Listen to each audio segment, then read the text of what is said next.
You know what the coolest thing about working in a guitar store is? Getting in new guitars.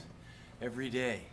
No, every day. So, this is of interest to you guys because it's a piece of American history. The Stratocaster is the Stratocaster. I mean, it's legendary. And this is a 1960 slab-board Strat that was refinished a long time ago. Now, when it comes to refinished instruments, the ones that were refinished a long time ago look original, and that's cool. You get a premium out of an old refin as long as it's a good old refin. And this was refinished black at least in the 70s. It's all straight. That's fascinating. It's all original. The pots are dated the 48th week of 59. So there's 52 weeks in a year, and when they make electronic parts, they date them in case there's any failures on them by the week they made them and the year they made them, so they can go back to the manufacturer should they start a fire or whatever. So anyway, 1959 pots in an early 60 guitar. Now, those of you that have been in this for a while know that 1960 guitars, not all of them had a date at the end of the fingerboard. Oddly, with Gibsons, a lot of ES-335s, 345s don't have serial numbers from that year too. I don't know why that is that coincidence. But this guitar with its thick slab fingerboard, and again, slab, you can see it kind of flat at the bottom, right there. Otherwise, it would curve at the top. And if it's not slab, it curves at the bottom. So they would put a curved piece of rosewood. Otherwise, a slab board is a thicker piece of rosewood. This guitar, we refretted because we were going to bring it to Marketplace. We consigned this guitar, and we called the guy and said, let us refret the thing. It's just the original frets were just worn out. And now with a fresh set of frets, this is a great guitar. So this has a 59 neck. It's not that wide, thin neck from a little bit later in the 60s. This is really more of a 59 neck, a little more meat on it. It's lightweight, 7.5 pounds, so whee! That's kind of nice.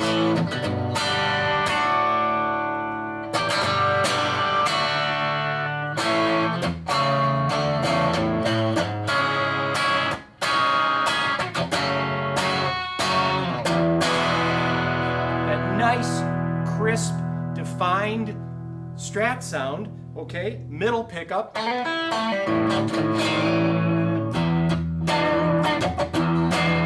and then the neck pickup.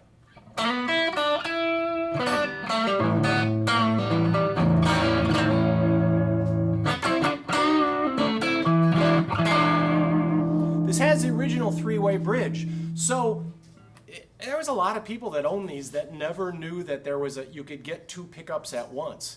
They kind of figured you weren't doing the right thing. You might break the guitar, but when you have a guitar that has the original windings and the balanced coils, when you have two pickups on it once and the magnetic structure is the same, not one being stronger and the other being lighter, you get this beautiful out of phase sound out of these old Strats. There's something about the dryness of the wood, the Brazilian board, the lightweight, the old magnets that really make this a superior instrument.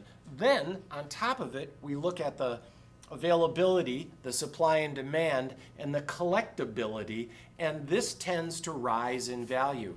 We were noting that when I opened the store back in '89, I had about 10 of these on the back wall. None of them were over $2,500.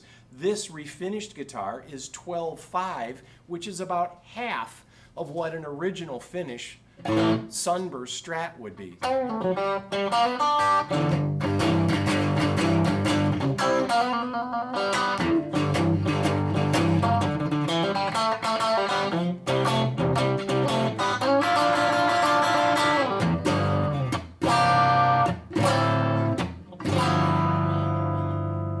That tremolo arm.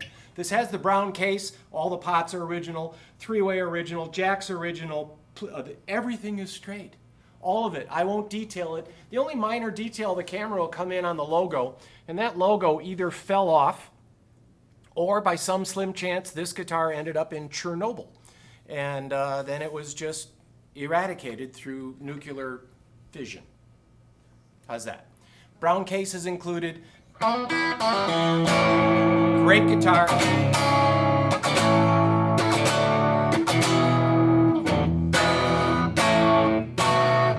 Wait for it. That's all for now. 1960 refinished Strat.